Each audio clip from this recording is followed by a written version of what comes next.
সবাই বলে তুমি নাকি রাধানাথ। সত্যি কি তুমি শুধু রাধারই না, আর কারো নও? বড় আশা করে এসেছি, আজ যখন তোমাকে পেয়েছি বধূ গো, আজ আমাকে আমার মনোবাঞ্ছা থেকে বঞ্চিত করো না।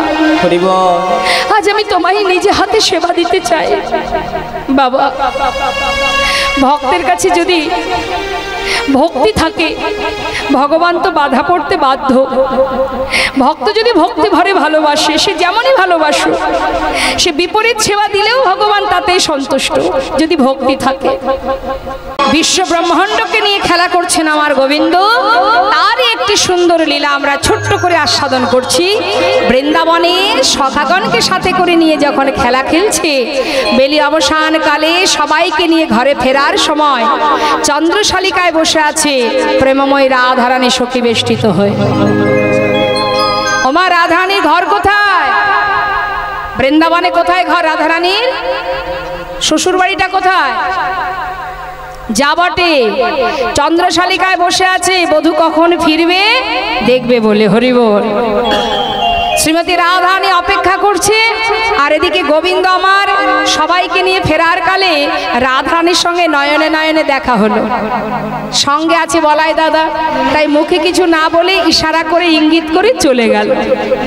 এখন রাধারানী আমার গোবিন্দের বদনে নয়ন দিয়ে, পরাণ বধূর বদন পানে নয়ন দিয়ে যেই না তার চোখে জল ভরে গেল, সে ভালো করে দেখতে পেল না যে বধূ কি ইঙ্গিত করে গেল।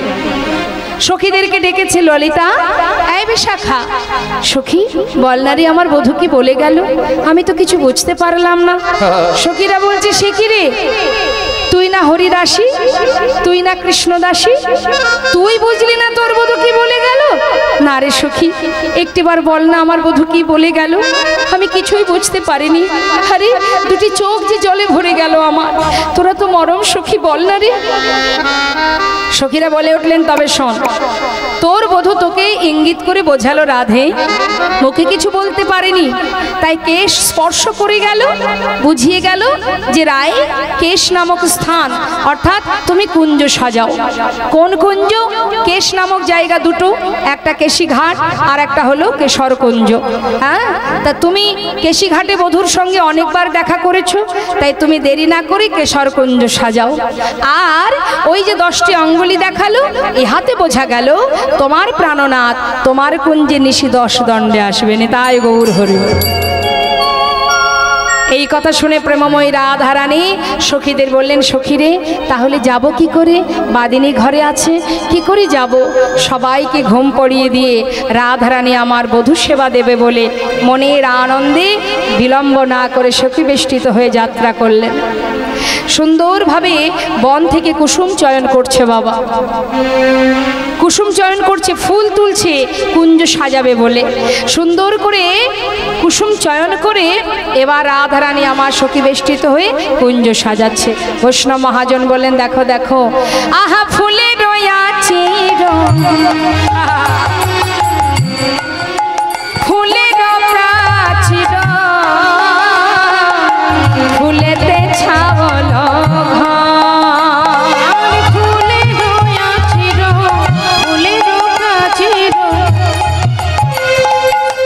ফুলেতে ছাওল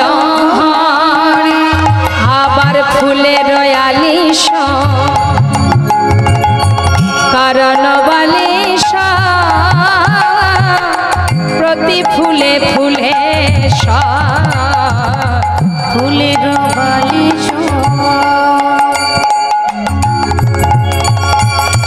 কারণ আলিশ প্রতি ফুলে ফুলে অনুরাগে ধনী কুঞ্জ সাজা, অনুরাগে ধনী কুঞ্জ সাজা, অনুরাগে ধনী কুঞ্জ সাজা, অনুরাগে ধনী কুঞ্জ সাজা, আমার পরাণ বধূ আসিবে বলে, আহায় অনুরাগে ধনী কুঞ্জ সাজা,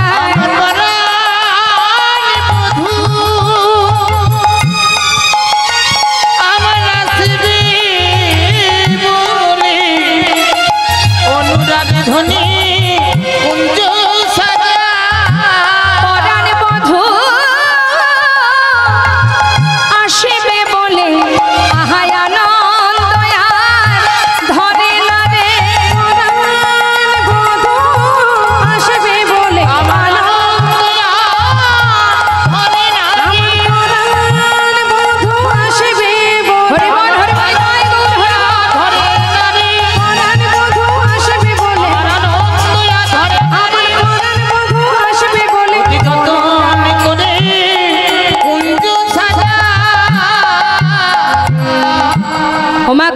সাজিয়ে আছে রাধারানী আশাপথে নয়ন দিয়ে, বধূ আসবে বড় আশা মনে, পরাণ বধূ আসবে কুঞ্জে, আজ আমি বধূ সেবা দেব। বাদিনীর ঘর থেকে কিঞ্চিত সময় বের করে গোবিন্দ সেবার যে আনন্দ, সে যে কত আনন্দ কত সুখ আশা করে বসে আছে অধীর আগ্রহ নিয়ে। আর এদিকে গোবিন্দের অবস্থা কি হলো, সে তো রাধারানীকে কথা দিয়ে চলে গেল বাবা। ঘরে গিয়ে মায়ের হাতে সেবা পেয়ে ক্ষীরসর নবনী সেবা করে মা গোপালকে ঘুম পড়িয়েছে। গোপাল আমার ঘুমিয়ে আছে কিন্তু কপট নিদ্রায়, জেগে জেগে ঘুমানো যাকে বলে। কেউ যদি প্রকৃত ঘুমায় তাকে 1 থেকে 2 বার কি 3 বার ডাকবেন সাড়া পাবেন, কিন্তু কেউ যদি জেগে জেগে ঘুমায় সারা রাত ডাকলেও দেখবেন সে সাড়া দেবে না। তা আমার প্রভু গোবিন্দ তিনি কি করেছে, মা পাশে বসে বসে ছেলেকে ঘুম পড়াচ্ছে আর জিজ্ঞাসা করছে, ও গোপাল ঘুমালি বাবা, ঘুমালি কি? ছেলে চিন্তা করছে সাড়া দিলে মা যাবে না, সাড়া দেওয়া যাবে না, মা যতবারই ডাকুক কোনো সাড়া পাচ্ছে না। চিন্তা করছে তাহলে বোধহয় আমার কানায় ঘুমিয়ে পড়েছে, যাক গৃহকর্মে চলে গেলেন মা। সেই সুযোগে গোবিন্দ দেখছে তাই তো সময় তো বেশি নেই, এবার আমায় যেতে হবে। বিলম্ব না করে এবার গোবিন্দ যে অবস্থাতেই ছিল বাবা ছুটতে ছুটতে যাত্রা করেছেন, তাই গৌর হরি। কিন্তু করলে কি হবে, শুভ কাজে তো বাধা একটা না একটা থাকবেই। গোবিন্দ যাচ্ছে রাধার কুঞ্জে, বাধা পড়ে গেল চন্দ্রাবলীর হাতে, নেতায় গৌর হরি। এই চন্দ্রাবলীকে রাধারানীর জেঠতুতো খুঁড়তুতো বোন সম্পর্কে বোন হয়। এখন এই চন্দ্রাবলী ছোটবেলা থেকে একটু রাগ ছিল রাধারানীর উপরে। কি রাগ, যে সেও যেমন সুন্দরী আমিও তো সুন্দরী, তা গোবিন্দ শুধু রাধার কুঞ্জে যায়, আমার কুঞ্জে কেন আসে না? এই ছিল তার মনের একটা দুঃখ।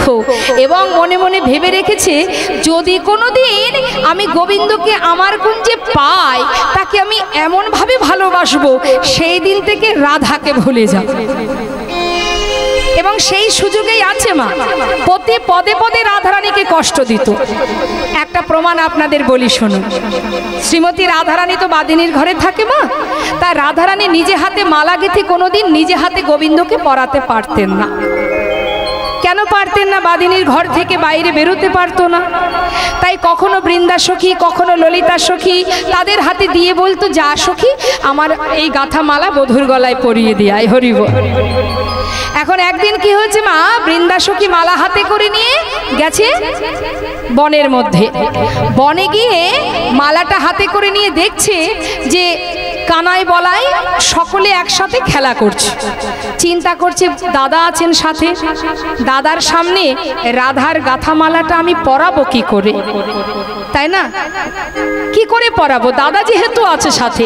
তাই তিনি কি করেছে, একটা সুন্দর করে পলাশ পাতার ঠোঙা তৈরি করে তার মধ্যে মালাটা রেখে একটা বৃক্ষের কোটরে রেখে দিয়েছে। আর গোবিন্দের দিকে তাকিয়ে আছে যে একবার তাকালে আমি ইশারা করে বলে দিয়ে চলে যাব। এবার যেই না গোবিন্দের চোখে চোখ পড়ে গেছে, সঙ্গে সঙ্গে ললিতা বৃন্দা সখী ইশারা করে বলছে, শ্যামনগর এই কোটরের মধ্যে একটা মালা আছে, তুমি তোমার সময় মতো পরে নিও। ইশারা করে চলে গেছে। আর ঠিক সেই গাছের ডালে বসেছিল একটা কাক। কাক মনে মনে চিন্তা করছে রাধারানী প্রতিদিন নিত্য নিত্য নতুন নতুন খাবার পাঠায় আর এই গোবিন্দ একা একা খায়। আজ যখন সুযোগ পেয়েছি এই ঠোঙাতে যা যা আছে আমি সব খাবো। মনের আনন্দে সে কি করেছে, কোটর থেকে সেই ঠোঁট দিয়ে ঠোঙাটা বের করেছে। বের করে উড়ে গিয়ে বসেছে একটা ঘরের চাল। চালের উপরে বসে ঠোঁট দিয়ে ঠোঙাটাকে ছিঁড়েছে, দেখছে তার মধ্যে একটা ফুলের মালা। দেখে মনে মনে রাগে রাগে রাগে সেই মালাটাকে ঠোঁট দিয়ে তুলে নিয়ে ছুঁড়ে ফেলে দিয়েছে। আর কোথায় গিয়ে পড়েছে গো মা, হায় রে হায়, যেখানে পড়েছে সে হলো চন্দ্রাবলীর ঘরের সামনে। হরি বল। মালা দেখেই চিনতে পেরেছে এ তো যার তার গাঁথা নয়, বিনি সুতোর মালা। হরি বল। সুতো ছাড়াই মালা গাঁথতেন আমার রাধারানী গোবিন্দের জন্য। মালা দেখে বলছে, রায় আজ আমি তোকে মজা দেখাবো, আজ আমি তোকে প্রমাণ দেব মালা তুই একা গাঁথতে জানিস না, আমিও গাঁথতে জানি।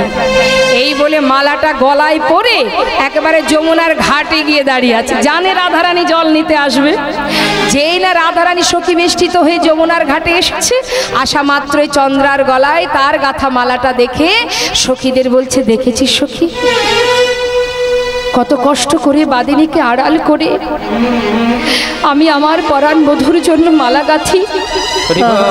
দেখ সখী, আমার বধূ নিজে মালাটা না পরে আমার ওই মালাখানি চন্দ্রার গলায় পরিয়ে দিয়েছে। হয়ে গেল মান। এটা নিয়েও একটা লীলা আছে বাবা, যার নাম কাক মারল মান। তা এইভাবে চন্দ্রাবলী পদে পদে কষ্ট দিত রাধারানীকে। আজ কি হয়েছে, পদ্মা সখীকে বলছে, আয় পদ্মা এদিকে আয়। রুনুঝুনু নুপুরের ধ্বনি শোনা যায়, মনে হয় বধূ আসছে। সখী যা না, পথের ধারে দাঁড়িয়ে থাকবি, যদি দেখিস বধূ আসছে ধরে আমার কুঞ্জে নিয়ে আসবি, কেমন? যা। এখন পদ্মা সখী পথের ধারে বসে আছে, গোবিন্দ নিশি 10 দণ্ড পার হয়ে যাচ্ছে দেখে ছুটতে শুরু করেছে। আর রুনুঝুনু নুপুরের শব্দ পেয়ে এমন সময় পদ্মাবতীর সামনে এসে দাঁড়িয়েছে গোবিন্দ। দুটি বাহু প্রসার করে পদ্মা সখী বললেন, দাঁড়াও শ্যামনগর। হে কি পদ্মা, পদ্মা তুমি এত রাত্রে এখানে? আরে হ্যাঁ গো হ্যাঁ শ্যামনগর, আমার সঙ্গে চলো দেখি। কোথায় যাব? চলো তোমাকে নিয়ে যাব বলে এসেছি।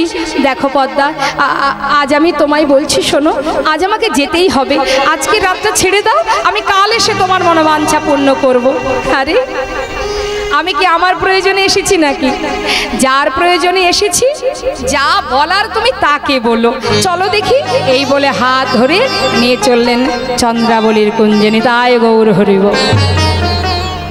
চন্দ্রাবলী গোবিন্দকে দর্শন করে বললেন, এসো এসো বধূ, আজ যখন এসেছো, আজ আমি তোমায় দুটো মনের কথা বলবো। এই পথে নীতি নুপুরের ধ্বনি শুনি আমি, এই পথে নীতি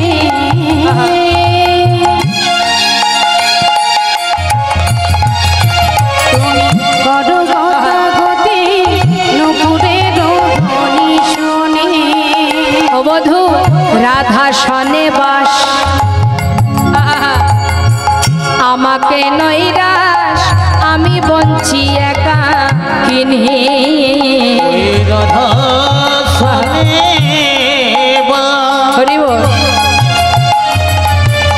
আমাকে নৈরাস, আমি বঞ্চি একা কি।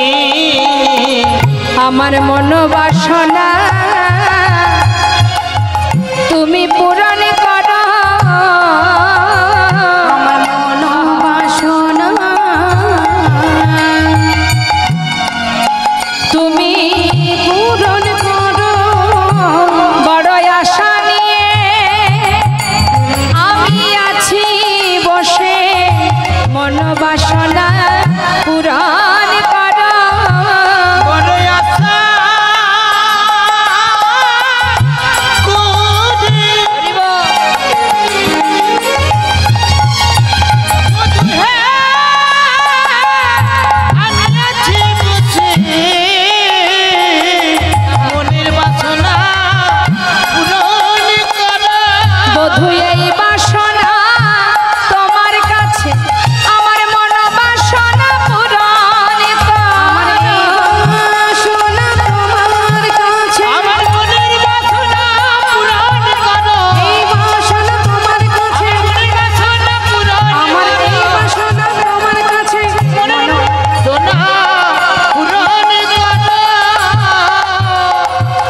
বধূ, আজ যখন তুমি এসেছো, আজ আমি সারা রাত তোমাকে সেবা দেব।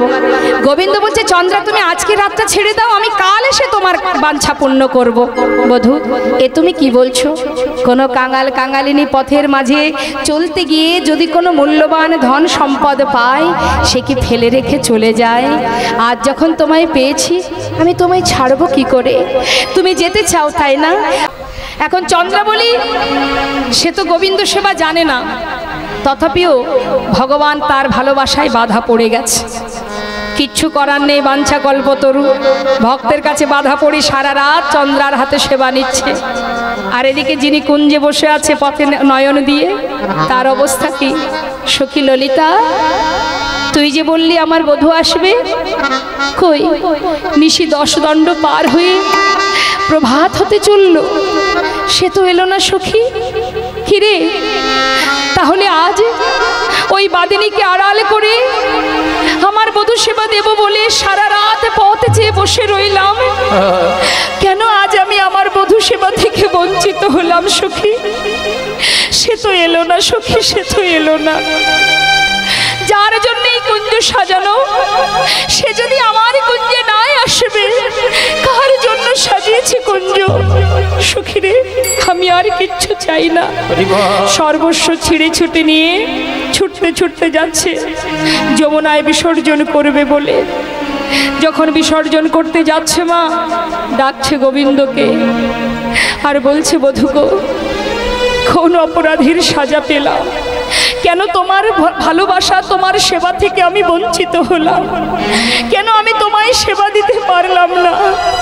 কোথায় আছো একবার দেখা দাও, একবার কৃপা করো। সুন্দরলা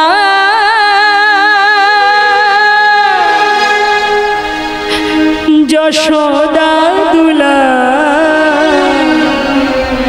বৃন্দাবন বিহারী, হে বৃন্দাবন বিহারী। সুন্দর যশোদা বৃন্দাবন বিহারী, বৃন্দাবন বিহারী। একবার আসিয়া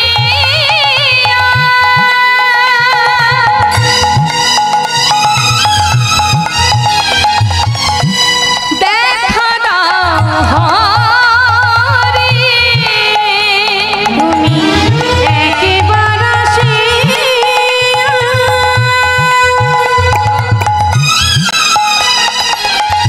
দেখা দাও হরি, একবার আসিয়া দেখা দাও হরি।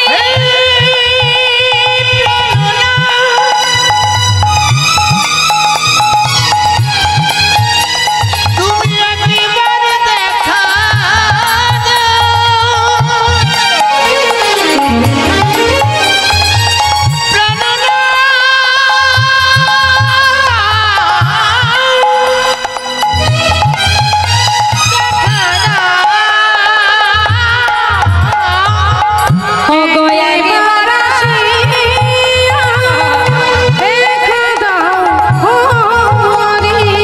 আমি জুড়াবো তাপিত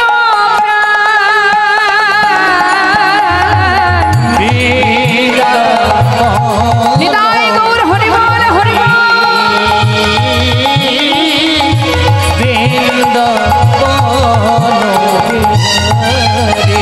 ওগো সুন্দর যশোদা দুলাল বৃন্দাবন বিহারী, বৃন্দাবন বিহারী। ও মা, শ্রীমতী রাধারানী ফুলবালা ডালা যমুনার ধারে নিয়ে গিয়ে যেই না জলে ফেলে দিল, এক ঢেউয়ে গ্রহণ করে পরের ঢেউয়ে আবার উপরে তুলে দিল। কেন? বলে উঠলেন মা যমুনা, হে রাধে, তুমি যেমন কৃষ্ণ প্রেয়সী, আমিও কৃষ্ণ প্রেয়সী, তবে তোমার বাসনা আমার বাসনা এক নয়। তোমার বাসনা তুমি গোবিন্দকে কাছে পাবে, নিজে হাতে সেবা দেবে, আর আমার বাসনা তোমরা যুগল হবে, সেই প্রসাদী ফুলমালা তোমরা আমার বক্ষে ফেলে দেবে। কিন্তু এ তো কৃষ্ণ প্রসাদী নয়, কৃষ্ণ অপ্রসাদী মালা, এ মালা আমি নেব না। নেতাই গৌর হরি বল।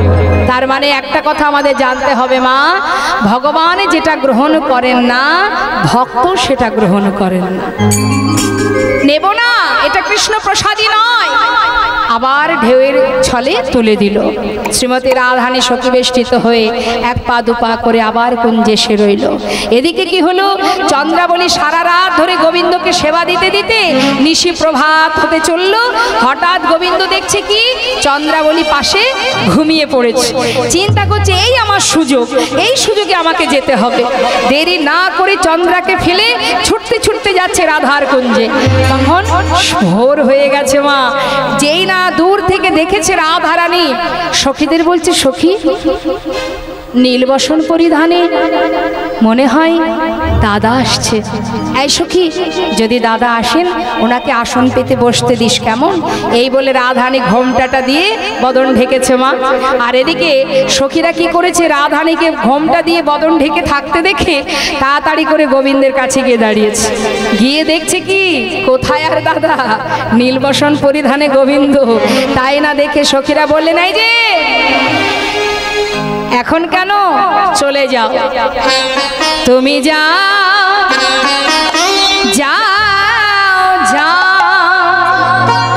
নিঠুর নীলাজ ভাঙাতে এসো না মান। তুমি যাও যাও নিঠুর লীলা ভাঙাতে এসো না। ভোর হতে বুঝি মনেতে পড়েছে, ভোর হতে বুঝি মনেতে পড়েছে, ভোর হতে বুঝি মনেতে পড়েছে, তাই কি কেঁদেছে প্রাণ। তুমি যাও যাও যাও নিঠুর নীলা ভাঙাতে এসো না এ মা। তুমি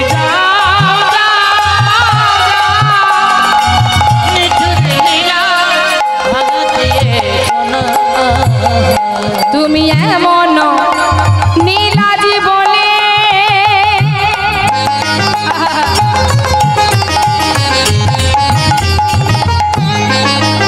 বলকার কুঞ্জে নিশি জপিলে, এমন নীলাজি বলে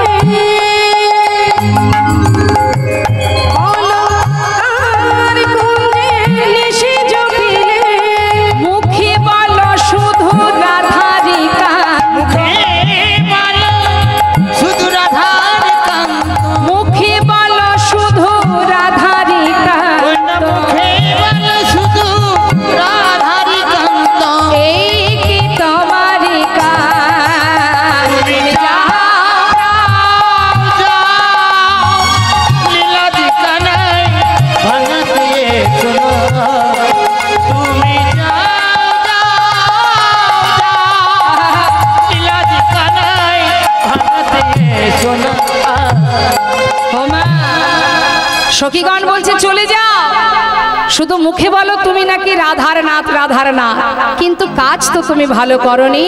গোবিন্দ কোনো কথা না শুনে রাধার কুঞ্জে এসে বসেছে।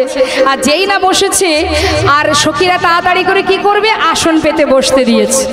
পাতা আসনে বসে গোবিন্দ চিন্তা করছে যাক আসনে বসতে দিয়েছে মানে কি, তাহলে আমার উপরে আর কারো রাগ টাগ নেই।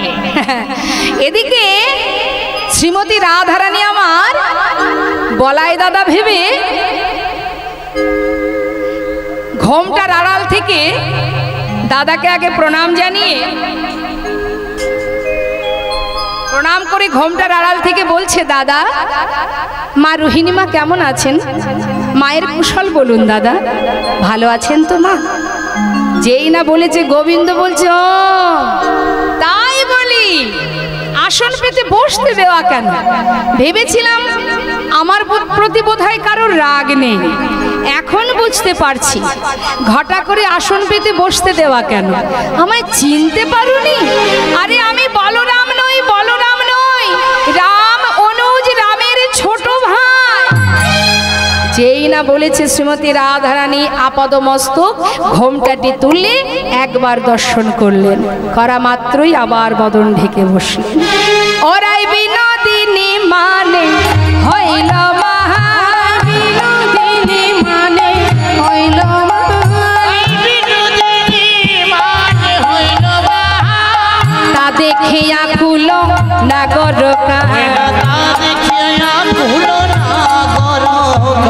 দেখিয়া কুল নাগর পড়িল রাধার চরণ তলে ভাসালো ধরণী নয়নের জলে ভাসায়ে দিল গো ভাসায়ে দিল গো নয়নের জলে চরণ ভাসায়ে দিল গো বলে ক্ষমা করো হৃদয় গৌর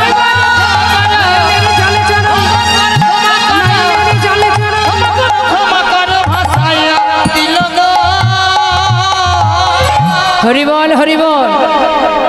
দেখুন মা, এই যে মান কলহন্তরিতা মান, এ কিন্তু খুব কঠিন লীলা, আবার খুবই সুন্দর। যদি মন দিয়ে আস্বাদন করা যায়, এতটাই সুন্দর, এত মধুর, চিত্ত নিবেশ করে আস্বাদন করতে হবে।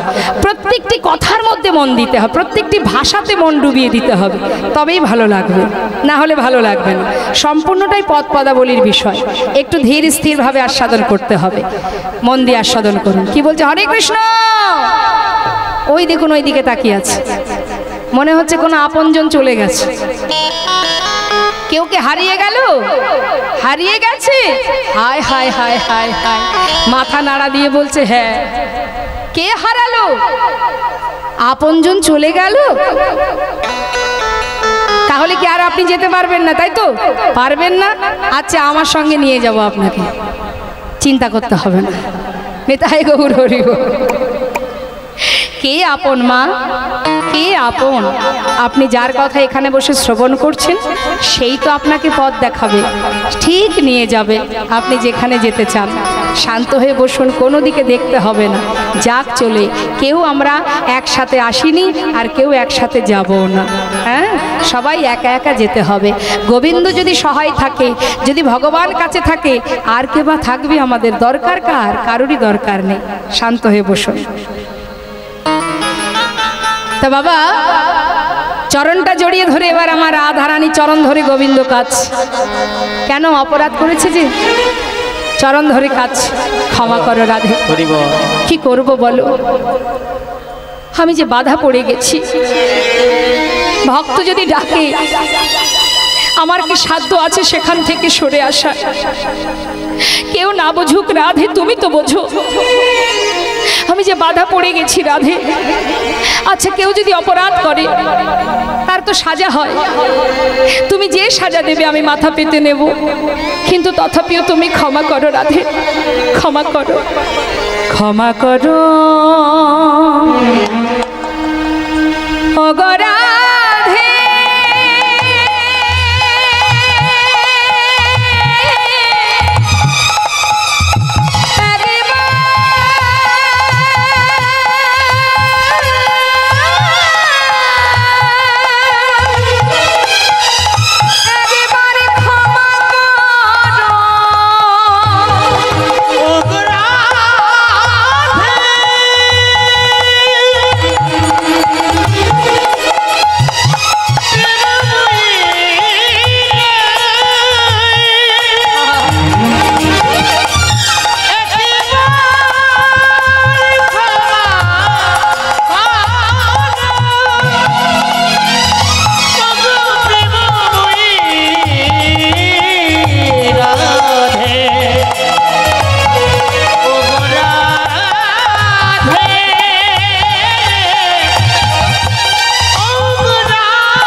ক্ষমা করো, আমাকে কেউ বুঝুক বা না বুঝুক, তুমি একটিবার আমার বদন পানে ফিরে যাও রাধে।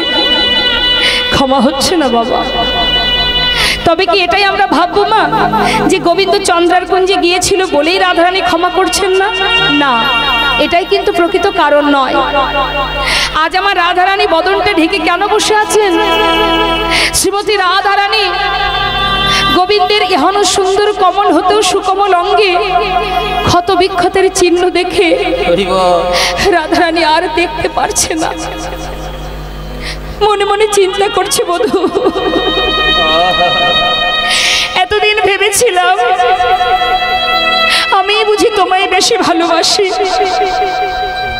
কিন্তু আজ বুঝেছি আমার থেকেও এমন কেউ আছে যে আমার থেকে বেশি ভালোবাসে। বধূ গো, চন্দ্রা যদি তোমায় সেবাই দেবে, তুমি একটিবার আমায় কেন বললে না? আমি নিজে হাতে তোমাকে চন্দ্রার কুঞ্জে দিয়ে আসতাম, আমি চন্দ্রার হাতে ধরে পায়ে ধরে শিখিয়ে দিতাম, ওরে চন্দ্রা বধূ সেবার নিয়ম জানিস?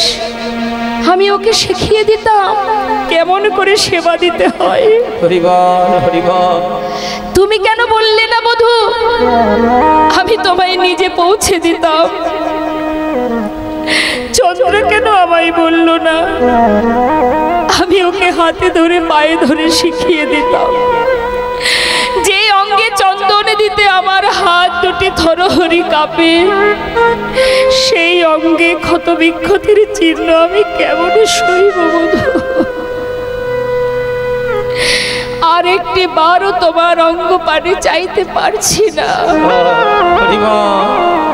গোবিন্দ চরণ ধরে কাঁদছে, রাধে আমার গলার বড় ফুলের মালা তোমার চরণে দিলাম, আমার করের বাঁশি তোমার চরণে দিলাম, মস্তকের চূড়া তোমার চরণে দিলাম, এবার আমায় তোমার চরণে ঠাঁই দাও রাধে। আমি রাধা দাস, রাধা দাস, রাধা দাস। রাধে একবার কৃপা করো, ক্ষমা হচ্ছে না। ভগবান দেখছে রাধার কৃপা পাচ্ছি না, চরণ দুটি বিলম্ব না করে নিজের মস্তকে তুলে নিলেন। রাধে দেহি পদ পল্লব মুদারা, দেহি পদ পল্লব মুদারা,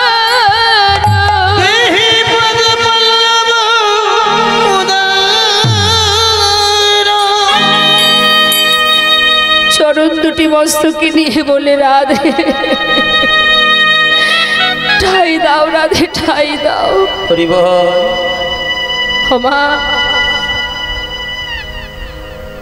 ভগবান সর্বদাই ভক্তকে মাথায় করে রাখেন।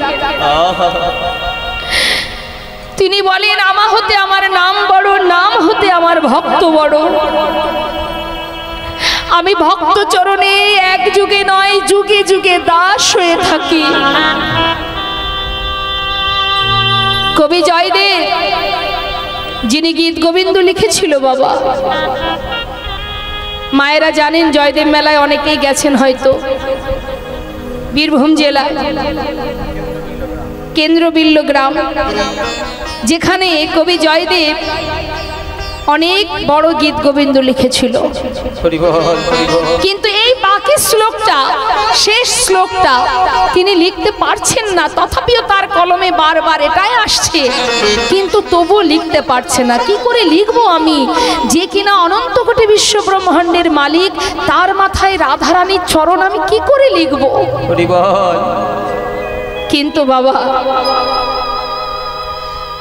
পদ্মাবতী বলছে, স্বামী তুমি সারা দিন ধরে গীত গোবিন্দ লিখছো, আমার মনে হয় স্নান করে ভগবানের সেবা দিয়ে প্রসাদ পেয়ে ঠান্ডা মাথায় লিখো, আমার মনে হয় তোমার শেষ শ্লোকটা নিশ্চয়ই মনে পড়বে এবং কোনো না কোনো একটা পথ বেরিয়ে আসবে, নিশ্চয়ই ভগবান তোমার বাঞ্ছা পূর্ণ করবে।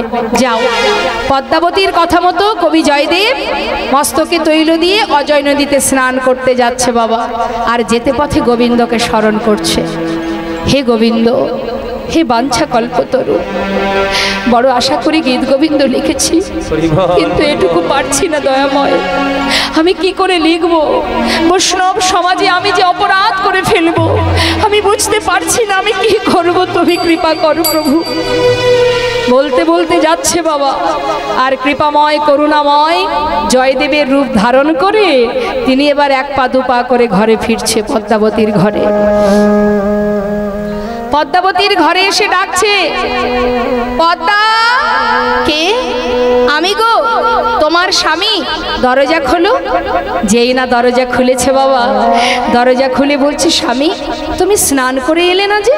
না পদ্মা, জানো আজ না ওই পথে যেতে যেতে ওই বাকি শ্লোকটা আমার মনে পড়ে গেল। চিন্তা করলাম স্নান করে আসতে আসতে যদি ভুলে যাই, তাই চলে এলাম। আচ্ছা পদ্মা, ঘরে কি অজয় নদীর জল আছে? আমাকে একটু স্নান করিয়ে দেবে? ঠিক আছে স্বামী, তুমি ভিতরে এসো। ভিতরে নিয়ে গিয়ে নিজে হাতে মাতা পদ্মাবতী ভগবানকে স্নান করালেন স্বামী রূপে। নিতাই গৌর হরি। স্নান করবার পর এবার ভগবানকে বসিয়ে রেখে স্বামীকে বলছে, তুমি অপেক্ষা করো, আমি একটু ভোগ নিবেদন করে আসি। এমন সময় ভগবান ছদ্মবেশে বলে উঠলেন, পদ্মা কোথায় যাচ্ছ? কেন? মন্দিরে যাচ্ছি। শোনো, তুমি মন্দিরে পরে যাবে, আগে আমাকে খেতে দাও, আমার খুব খিদে পেয়েছে। আরে এ তুমি কি বলছো? দাঁড়াও, আগে প্রভুকে নিবেদন করে আসি। না পদ্মা, আগে আমাকে খেতে দাও। তোমায় বললাম না আমার শ্লোকটা ভুল হয়ে যাবে, তুমি আগে আমায় খেতে দেবে, তারপরে মন্দিরে যাবে। ছি ছি ছি, এমন অলক্ষণের কথা কেউ বলে? স্বামী, ভগবানের সেবা না দিয়ে সেবা করব কি করে? একটু অপেক্ষা করো, আমি যাব আর আসবো। পদ্মা, তোমাকে যে কথাটা বলছি তুমি কেন শুনছো না? কেন তুমি বারবার ওই একই কথা বলছো? পদ্মা, আমি তোমাকে বারবার বলছি আগে আমায় খেতে দাও। একটি দিনের জন্য তুমি কি ভাবতে পারো না যে মন্দিরে রাধা মাধব স্বয়ং আমি এসেছি? পদ্মাবতী চিন্তা করছে স্বামীর হলোটা কি? এমন কথা তো সে কখনো বলে না। বেশ ঠিক আছে, কি করেছে মা? থালার উপরে, ভোগের থালার উপরে একটি তুলসী পত্র দিয়ে ছদ্মবেশী স্বামী ভগবানের সম্মুখে দিয়েছে। ভগবান সেবা করলেন। সেবা করে যখন উঠে যাচ্ছে, হঠাৎ পিছন দিকে তাকিয়ে দেখছে পদ্মাবতী আসছে। কোথায় যাচ্ছ তুমি? কেন স্বামী? তুমি শয়নে যাবার পর আমি তোমার চরণ সেবা করি, আজও যাচ্ছি চরণ সেবা করতে। না না, আজ আর চরণ সেবা করতে হবে না, আমাকে গীত গোবিন্দটা হাতে দাও, আমি বাকি শ্লোকটা লিখি আর তুমি গিয়ে সেবায় বসো। হরি বল। এই কথা শুনে গীত গোবিন্দ ভগবানের হাতে দিয়ে এবার পদ্মাবতী স্বামীর আসন তুলে রেখে নিজের আসন পেতে বসেছে। আর এদিকে ভগবান গীত গোবিন্দ খুলছে, দেখছে কত কি লেখা। এত বড় গীত গোবিন্দ লিখেছে।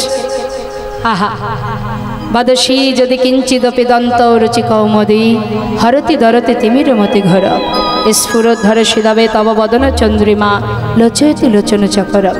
প্রিয়ে চারুশীল মঞ্জুময়ী মানমণি দানম তমসী মম জীবন তমসী মম ভূষণ তমসী মম ভব জলধিরঙ্গম সরগরিল খণ্ডনং মম শিরসি মণ্ডনং দেহি। এত বড় গীত গোবিন্দ লিখলে আর এইটুকু লিখতে পারলে না?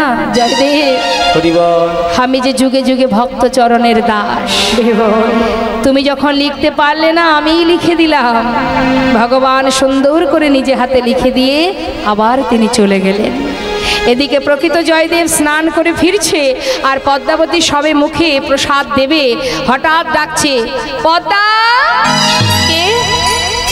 কে? আমি গো, আমি তোমার হতভাগ্য স্বামী, দরজা খোলো। না না না না, আমি তোমায় চিনি না, তুমি কে? চলে যাও, আমি তোমায় চিনি না, আমি তুমি তুমি চলে যাও। কি পদ্মার হলোটা কি? আমার কথা শুনেও দরজা খুলছে না, কি হলো? পদ্মা তুমি দরজা খোলো। না, তুমি আমার স্বামী নও, তুমি ফিরে যাও। জয়দেব দেখছি পদ্মা দরজা খুলছে না, তাই তিনি নিজে হাতে মুষ্টাক হাতে দরজা খুলেছে। যেই না দরজা খুলেছে দেখছে কি পদ্মাবতী সেবায় বসেছে। ও তাই তো বলি পদ্মা, কেন তুমি দরজা খুলছো না? সেবা করছো পদ্মা, এখনো মন্দিরে রাধা মাধবের সেবা হয়নি, এখনো আমি সেবা করিনি, তার আগে তুমি সেবা করছো পদ্মা।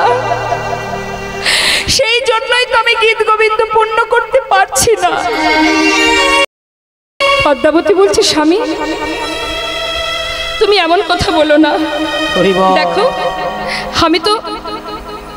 আমি তো তোমাকে সেবা না দিয়ে কোনোদিন সেবা করিনি, আজও করছি না। কি বলছো তুমি? হ্যাঁ স্বামী, তুমি ঘরে ফিরে এলে, আমি তোমাকে নিজে হাতে স্নান করালাম, তোমাকে সেবাও দিলাম, তারপর তুমি চলে গেলে গীত গোবিন্দ পূর্ণ করতে, আর আমি সবে সেবায় বসেছি। কি বললে পদ্মা? আমি গীত গোবিন্দ পূর্ণ করেছি? ঠিক আছে, আমি আসছি পদ্মা, দাঁড়াও। ছুটতে ছুটতে মন্দিরে প্রবেশ করে গীত গোবিন্দ খুলে দেখছে লেখা আছে বাঁকা করে। চিৎকার করে ডেকে উঠলেন, পদ্মা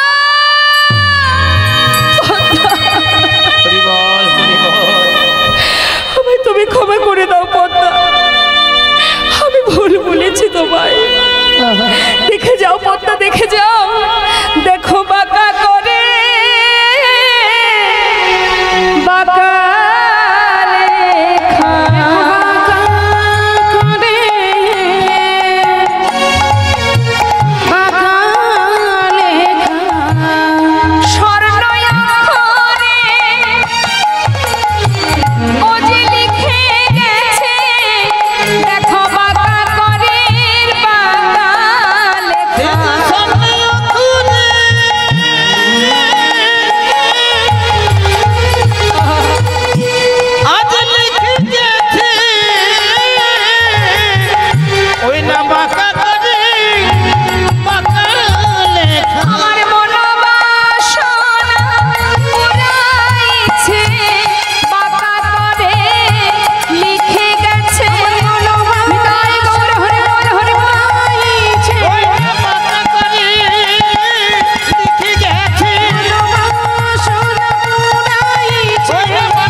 ভগবানের চরণ যুগল মস্তকে দিল, তথাপিও রাধারানীর কোনো সাড়া পেল না। গোবিন্দ দেখলেন রাধার চরণে যখন ঠাঁই পেলাম না, এই প্রাণ আমি আর রাখবো না। ঘর থেকে বেরিয়ে যাবে এমন সময় সখীরা চেপে ধরলেন, দাঁড়াও শ্যামনাগু, এখানে আর কোনো জায়গা নেই তোমার, তবে যাবার আগে তোমার কাছে দুটো প্রশ্ন করব, প্রশ্নের উত্তর দিয়ে যাও। গোবিন্দ দেখছে রাধারানীর চরণে ঠাঁই পেলাম না, আবার সখীগণের কাছেও ঠাঁই পাচ্ছি না, আবার তাদের প্রশ্নের উত্তর দিতে হবে। কি প্রশ্ন? বলছে, শ্যামনাগর, বলি তোমার এহেন অবস্থা করেছেটাকে? আমার কি হয়েছে আমার? ও শ্যামনাগর, তাহলে বলি শোনো, বলি তোমার নীল উৎপল শ্রীমুখমণ্ডল ঝামর কাহে ভেলা,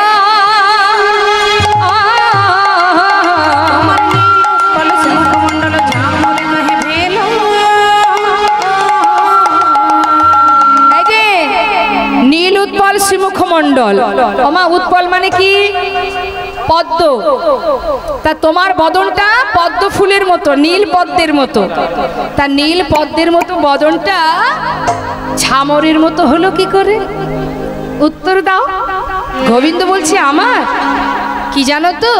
এই যে শোনো শোনো, মদনা হাজার তনু তাতল জাগর নিশি গেল, জরে তনু তাতল জাগর নিশি গেল, জরে তনু তাতল জাগর নিশি গেল, জেগে জেগে নিশি গেল, ওই না জেগে জেগে নিশি গেল, জেগে জেগে নিশি গেল, জেগে জেগে নিশি গেল। দাঁড়াও দাঁড়াও দাঁড়াও, কি হয়েছে জানো? আমার না জ্বর হয়েছিল। জ্বর হয়েছিল? আচ্ছা, তা বলি আর একটা কথা জিজ্ঞাসা করব। বলি তোমার পরনে যে শাড়িটা আছে, নীল শাড়ি, এটা কোথায় পেলে? নীল বসন তুহু কহিরই, নীল বসন তুহু কহিরই, পীতম্বর ছাড়ি, ওই নীল বসন তুহু শাড়ি। নীল শাড়ি কোথায় পেলে? ওই গত নিশীতে হ্যাঁ আমি আর বলাই দাদা হ্যাঁ একই শয্যায় শয়নে ছিলাম। আচ্ছা সেই রাধার কথা ভাবতে ভাবতে যখন ওই উঠে আসছিলাম, হ্যাঁ কাপড় পরতে গিয়ে দাদার সঙ্গে আমার কাপড় পাল্টা পাল্টি হয়ে গেছে, বদল বদল হয়ে গেছে। বলছি শোনো, ওই আসার সময় কাপড়টা মানে দাদার বসনা আমি পরে ফেলেছি। আচ্ছা বলি সে ঘরে কি আলো ছিল না? হ্যাঁ, আলো ছিল। তাহলে দেখে পড়তে পারোনি? আলো ছিল কিন্তু জ্ঞান ছিল না। জ্ঞান ছিল না, জ্ঞান ছিল না, জ্ঞান ছিল না, জ্ঞান ছিল না। আলো ছিল বটে জ্ঞান ছিল না, আলো ছিল বটে জ্ঞান ছিল না। রাধা ভাবে বিভোর ছিলাম, আলো ছিল বটে জ্ঞান ছিল না। রাধা ভাবে বিভোর ছিলাম, আলো ছিল বটে জ্ঞান ছিল না। খুব চতুর তুমি শ্যামনগর। ঠিক আছে, আর একটা প্রশ্ন করব। বলি তোমার কপালে চন্দনের জায়গায় সিঁদুর এলো কোথা থেকে? সিন্দুর কাহে ললাট পরি, সিন্দুর কাহে ললাট পরি, চন্দন কাহা গেল, সিন্দুর কাহে ললাট পরি, চন্দন কাহা গেল। শোনো শোনো শোনো, তোমার কপালে সিঁদুর এলো কি করে? সিঁদুর এলো কি করে? হ্যাঁ ওই গতকালকে আমি মার বলাই দাদা ভবানী মায়ের পূজা দিতে গিয়েছিলাম। আচ্ছা পূজা দেওয়ার পরে হ্যাঁ মায়ের চরণে প্রণাম করতে গিয়ে মায়ের চরণে সিঁদুর কপালে। আচ্ছা, মায়ের পূজা করতে গেলে সিঁদুর পরতে হয় না, তাই সিঁদুর পরেছি। খুব চতুর তুমি। বেশ, তাহলে আর একটা প্রশ্ন করি। শ্যামনগর বলি সারা গায়ে নখ নির্গত ক্ষত বক্ষসী, কেবল কোন নারী নির্গত ক্ষত বক্ষসী, কেবল কোন নারী। সারা গায়ে নখের আঁচড় কোন রমণী দিয়েছে? রমণী নখের আঁচড় নয়, ওই গতকালকে আমার একটা বাছুরি হারিয়ে গিয়েছে, বুঝতে পেরেছো? ওই তাই খুঁজতে খুঁজতে খুঁজতে খুঁজতে কাঁটা গাছের মধ্যে, ও কাঁটার গাছের উপরে পড়ে গেছে। কাঁটা গাছের উপরে পড়েছে, কাঁটার আঁচড় লেগেছে, রমণীর নখের আঁচড় নয়। আচ্ছা, তাহলে কাটার আঁচড় এগুলো বেশ মেনে নিলাম। আর একটা প্রশ্ন করব। গোবিন্দ বলছে সবই তো প্রশ্ন করছো, আর বাদ আছে কি? বলি শোনো, এই যে তোমাকে দেখে মনে হচ্ছে কোন রমণী তোমার বক্ষ মাঝে তার বদন দিয়ে কামড়িয়েছে। এই যে বলি আমার দিকে তাকাও। অঞ্জন কাহে গণ্ডস্থলে, কাহে গণ্ডস্থলে, হৃৎখঞ্জন অধরে, অঞ্জন কাহে গণ্ডস্থলে, হৃৎখঞ্জনে অধরে, হৃৎখঞ্জন অধরে, বদন দিয়ে কামড়িয়েছে, চোখের কাজল মুখে এলো কি করে? গোবিন্দ আর কিছু খুঁজে পাচ্ছে না, কি করবে মা? উত্তরের প্রতি উত্তর দিতে পরাজয় শশী শেখরে, উত্তরের প্রতি উত্তর দিতে পরাজয় শশী শেখরে, উত্তর প্রতি উত্তর দিতে পরাজয় শশী শেখরে। নাগর আমার হার মেনেছে, নাগর আমার হার মেনেছে, নাগর আমার হার মেনেছে, আমার হার মেনেছে, উত্তরের প্রতি উত্তর দিতে নাগর আমার হার মেনেছে, উত্তরের প্রতি উত্তর দিতে নাগর আমার হার মেনেছে, উত্তরের প্রতি উত্তর দিতে পরাজয় শশী শেখরে, উত্তরের প্রতি উত্তর দিতে পরাজয় শশী শেখরে। চলে যাও, এখানেও কোনো জায়গা নেই, তুমি চলে যাও। তার মানে কি রাধার চরণে ঠাঁই হলো না, সখীদের চরণেও ঠাঁই হলো না। এবার গোবিন্দ কি করবে? প্রাণ আর রাখবে কি করতে? যাচ্ছে রাধা কুণ্ডে। এখন রাধা কুণ্ড গোবিন্দকে দেখে জল সব সরে গেছে। কেন বলা যায়? রাধারানী যখন মান ভেঙে যাবে, এসে যদি বলে হ্যাঁ রে রাধা কুণ্ড, আমার কুণ্ড তুই, তুই আমার বধুর প্রাণ নিয়েছিস কেন? ভয়ে সেও সরে গেল। গোবিন্দ আর কি করবে? অবশেষে যমুনার ধারে বালুর আশির উপরে রাধা নাম অঙ্কিত করে বসে বসে কাঁদছে। আর এদিকে রাধারানী কুঞ্জে বসে আছে, আর গোবিন্দ আমার তিনি যমুনার ধারে বসে বসে কাঁদছে। তাই না দেখে ওই সুখ সারি দুই পাখির মধ্যে ঝগড়া বেঁধে গেছে। এতদিন রাধারানী মানে রাধারানীর পোষা পাখি শাড়ি, সে যা যা দুঃখ করত সুখ শুনতো, কিন্তু আজ সুযোগ পেয়ে সুখ যা পারছে তাই বলছে শাড়িকে, এই তোমার রাধারানী, এই রাধার নাম করো তুমি, যার মধ্যে দয়া নেই, মায়া নেই, করুণা নেই, মমতা নেই, কিচ্ছু নেই, আমাদের নাথ প্রাণনাথ জগতের বল্লভ তাকে তাড়িয়ে দিল, আরে বাবা চরণেও ঠাঁই দিল না। দুজনের মধ্যে ঝগড়া হচ্ছে, আর এদিকে সেই সুখ সারি দ্বন্দ্ব শুনল কে? রাধারানী। সুখ মুখে শুনি ধ্বনি হইছে নবচন, সুখ মুখে শুনি ধ্বনি হইছে নবচন, তখন সুখ মুখে শুনি ধ্বনি, সুখ মুখে শুনি ধ্বনি কইছে নবচন। আপনার চরণ পদ্মে করে নিরীক্ষণ, আপনার চরণ পদে করে নিরীক্ষণ, আপনার চরণ পদে করি নিরীক্ষণ।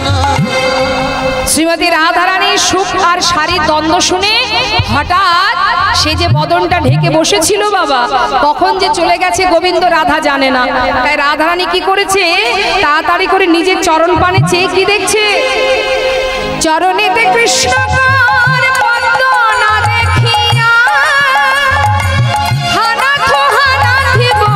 উঠিল কাঁদিয়া,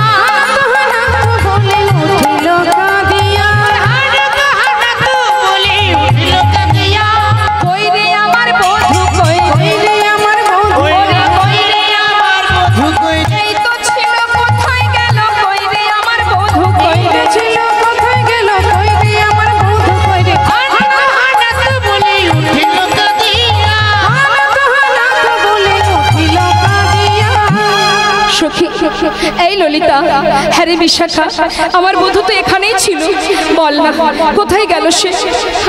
আমার চরণেই তো ছিল, বল না কোথায় গেল সে? তোরা তো ছিলি। সখীরা বলে উঠলেন, দেখ রায়, অত সময় ধরে তোর চরণ ধরে কেঁদেছে সেদেছে, তুই শুনিসনি। এখন যদি জিজ্ঞাসা করিস তোর বধূ কোথায়, তোর বধূ তো চলে গেছে তোকে ছেড়ে। বলছিস কি বধূ চলে গেছে? ললিতা, বিশাখা সখী বলছে, শোন রায়, আর কাঁদিস না। আরে বাবা, মান করেছিস ঠিক আছে, তুই কি জানিস না তোর মতন এমন অভাগিনী গোয়ালিনী জগতে কত আছে তার? আরে কত করে তোকে বললাম, ওরাই তোর বধূ তোকে ফেলে চলে যাবে, কিন্তু যা করিস আর তাই করিস, মানে মানে একবার তার দিকে তাকালেই তো মিল হয়ে যেত।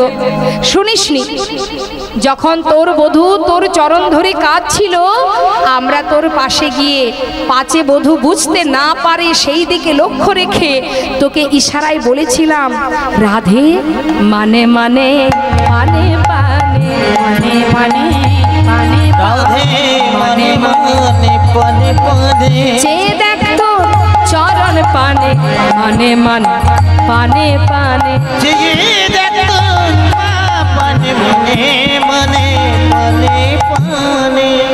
তোকে ইশারা করে জানালাম, কিন্তু তুই বুঝতে পারলি না। ভাবলাম তাই তো তুই মনে হয় শুনতে পাসনি। আবার বললাম, রাধে ও রাধে মানে মানে পানে পানে মানে মানে পানে পানে, যে দেখ বধুর বদন পানে মানে মানে পানে পানে,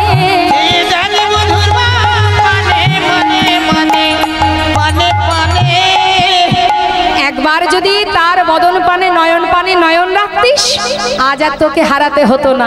শুনলি না, ভাবলাম বোধহয় আবারও শুনতে পাসনি।